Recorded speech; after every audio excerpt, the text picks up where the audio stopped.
Voy para 11 años ya acá de vivir en Chile y me vine con mi esposa Eliana, mis dos hijos, Juan Marcos y Mateo. Y le estamos sirviendo en una iglesia que en su tiempo fue alemán.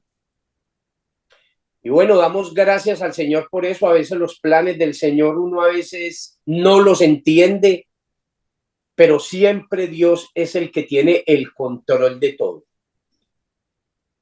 Entonces, quiero invitarles a que miremos qué nos dice la palabra del Señor en esta hora de la mañana, en el Salmo 100. Salmo 100, y por eso el título del Salmo de gratitud y acción de gracias.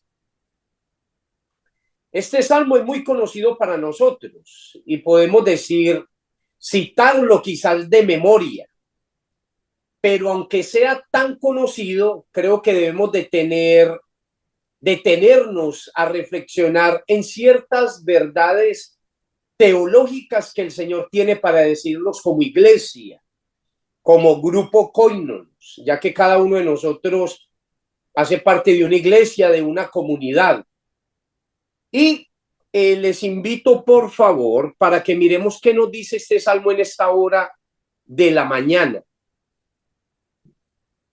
Aclamen alegres al Señor, habitantes de toda la tierra. Adoren al Señor con regocijo. Preséntense ante Él con cánticos de júbilo. Reconozcan que el Señor es Dios. Él nos hizo y somos suyos. Somos su pueblo, ovejas de su prado. Entren por sus puertas con acción de gracias. Vengan a sus atrios con himnos de alabanza. Denle gracias, alaben su nombre, porque el Señor es bueno y su gran amor es eterno. Su fidelidad permanece para siempre. Padre, nosotros oramos en esta hora de la mañana rogando, Señor, tu dirección, tu guía, tu protección, y que nos puedas hablar a través de lo que nos dice tu palabra. En el nombre de Jesús, amén. Bueno, este es un cántico. Los salmos fueron usados como ayuda pedagógica para Israel. Y muchas veces se recordaba el gran momento en el que Dios liberó a su pueblo de Egipto y de algunas otras proezas que el Señor hizo.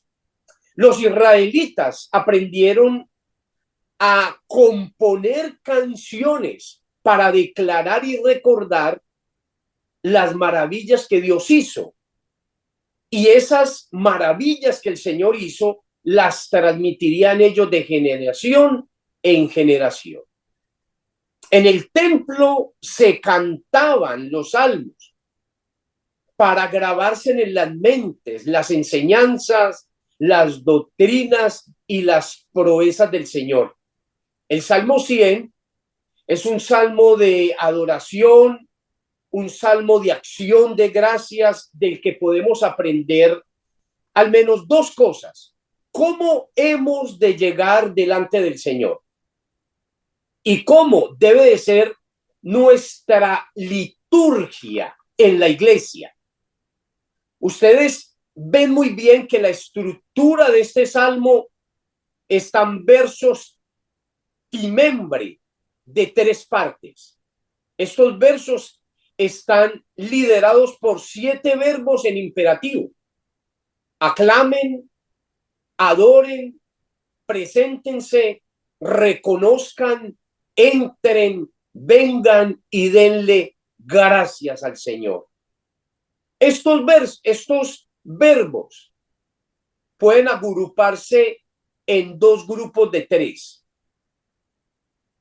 Los 3 primeros es aclamen, adoren, preséntense.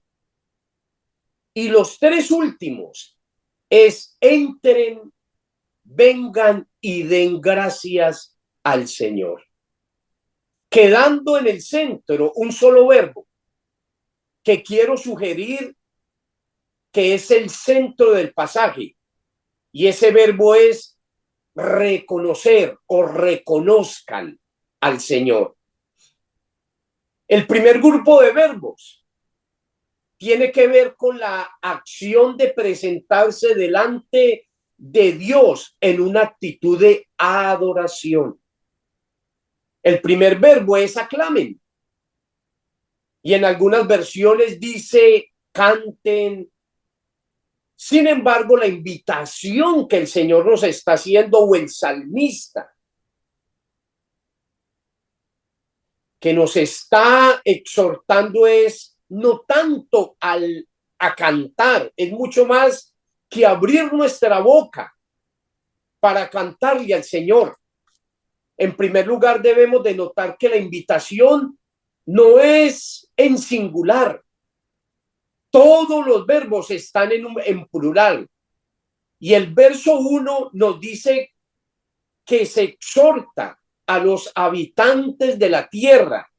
Y en este salmo está dirigido para quienes están llegando al templo a buscar a Dios. Este salmo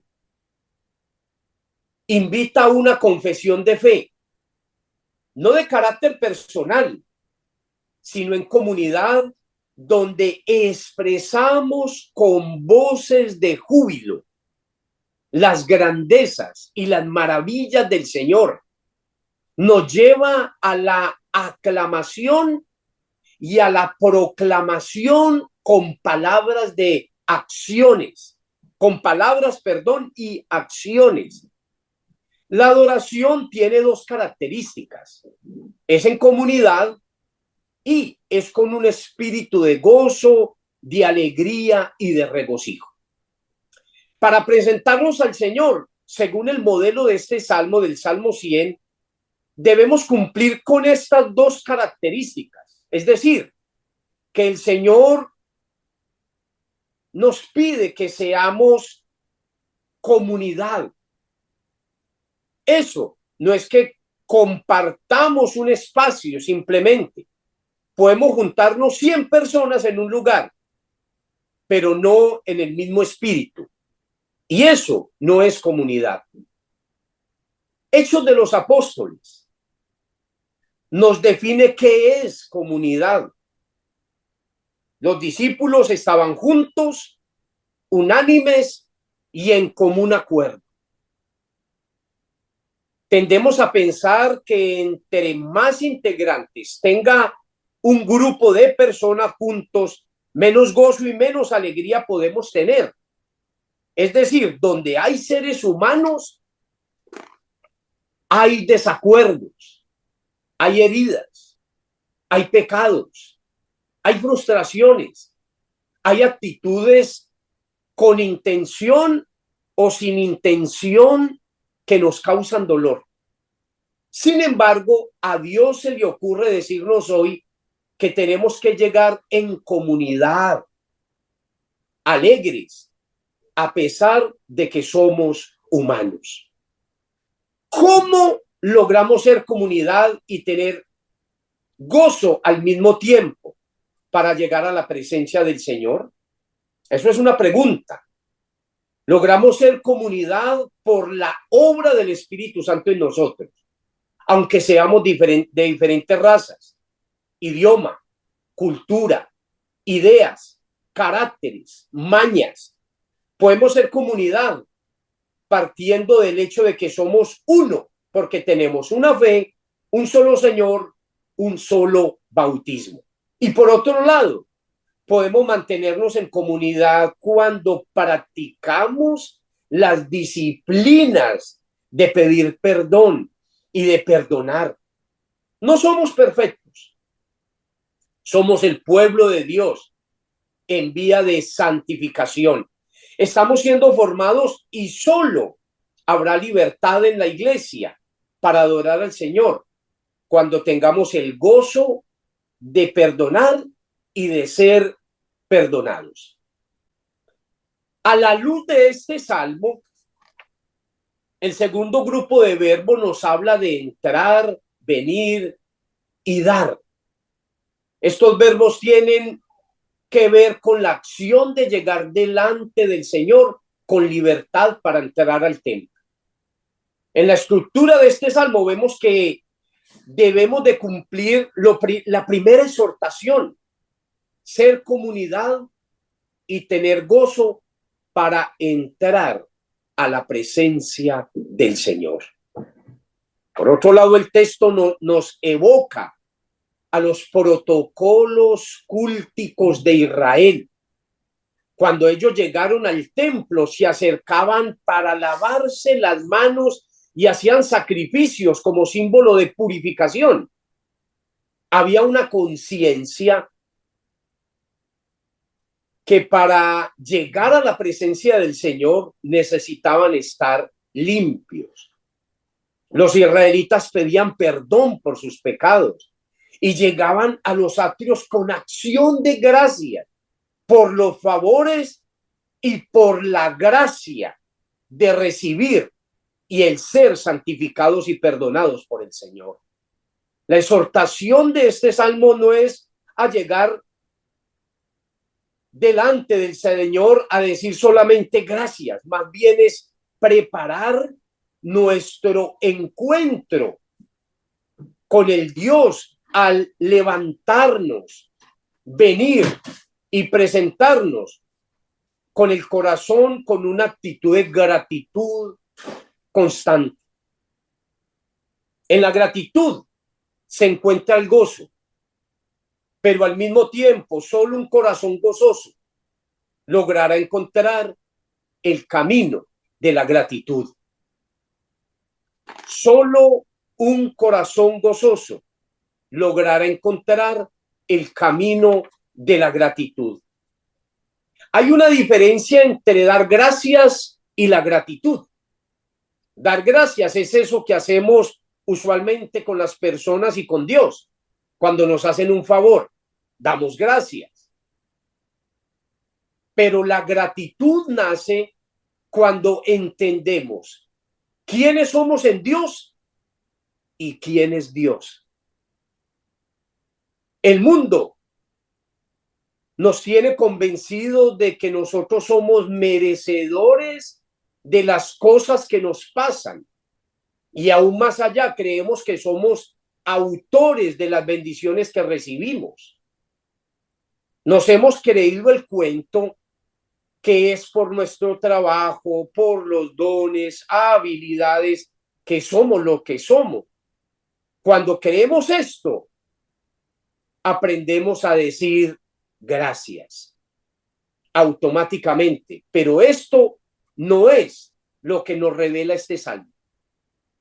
La gratitud nace en nosotros cuando llegamos a la verdad del que no merecemos nada y que todo lo que tenemos es por la gracia de Dios y que nosotros no somos autores de nada. Dios es el gran autor que nos da la posibilidad de hacer y de tener. La gratitud no depende de lo que Dios nos da, porque con frecuencia creemos que lo que Dios nos da es insuficiente. La gratitud parte de lo que Dios es y de lo que Dios ha hecho por cada uno de nosotros.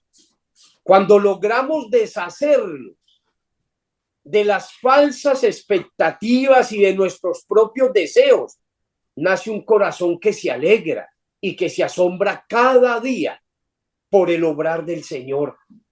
Hemos perdido tristemente la capacidad de asombrarnos por lo que Dios hace. Y este salmo nos llama a replantear nuestro culto.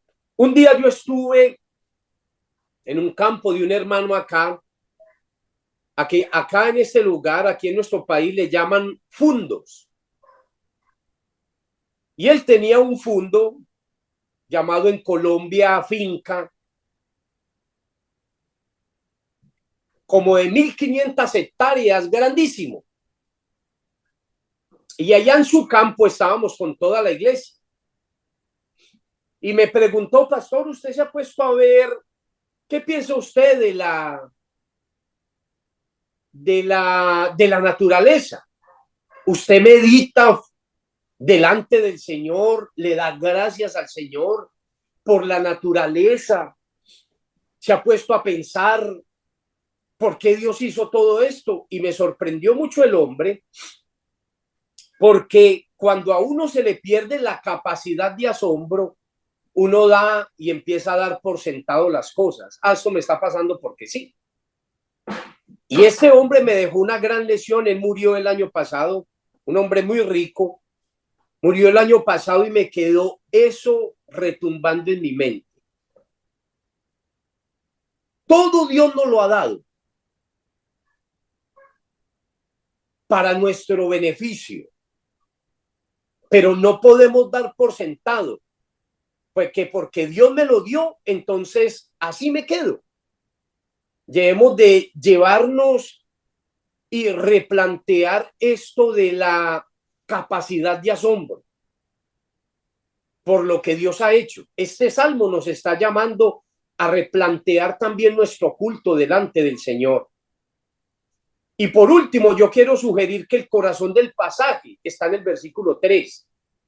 Reconozcan que el Señor es Dios, que Él nos hizo y somos suyos. Somos su pueblo y ovejas de su prado. Hemos hablado de aclamar al Señor en oración, en adoración, en comunidad, con gozo y con un corazón que evidencia la gratitud. Pero si no acatamos esta exhortación del versículo 3, sin duda no lograremos estar con estas acciones. Solo podemos adorar a Dios cuando le conocemos. No podemos adorar a Dios, a un Dios desconocido. Pero el conocimiento implica que reconozcamos a Dios como el Señor de todas las cosas, el dueño de nuestros sueños, de los proyectos de la iglesia, y a su vez reconocer quiénes somos nosotros. Somos creados, somos suyos, somos limitados. Reconocer a Dios en su lugar implica dejar de lado el pecado, el orgullo y la autosuficiencia. Necesitamos dejar de ser pequeños dioses en nuestra vida, bajarnos del trono y entregar todas nuestras áreas de nuestra vida a la voluntad del Señor. Muchas veces tenemos áreas a las que nos apegamos y no permitimos que Dios intervenga como el Señor de ellas. Puede ser lo sentimental, puede ser lo económico, o el trato con nuestra familia, o con nuestros proyectos de vida personal. El Señor quiere que lleguemos con las manos en alto. A veces levantamos una y con la otra nos aferramos a lo que nos da seguridad y protección. Pero finalmente este salmo nos lleva a que juntos levantemos nuestras manos como símbolo de entrega, rendición, sumisión, sometimiento y humildad. Oremos al Señor. Padre nuestro, yo te doy gracias en esta hora de la mañana, Señor, por tu gran amor y misericordia. Gracias porque nos exhorta, Señor, a tener una visión diferente y no sesgada de lo que tú eres, Señor. Guárdanos, Señor, de perder la capacidad de asombrarnos con lo que tú haces, con el sol, la naturaleza, tus maravillas, tus milagros, tu amor, el poder cantar, el poder levantar nuestras manos. Guárdanos, amado Dios, de nuestros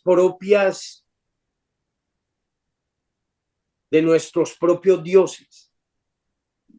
Y ayúdanos, Señor, a estar delante de tu presencia con corazón contrito y humillado, reconociendo que tú eres el Dios de dioses y Señor de señores, que eres el único dador de la vida y que el llamado que haces a tu creación es a la adoración.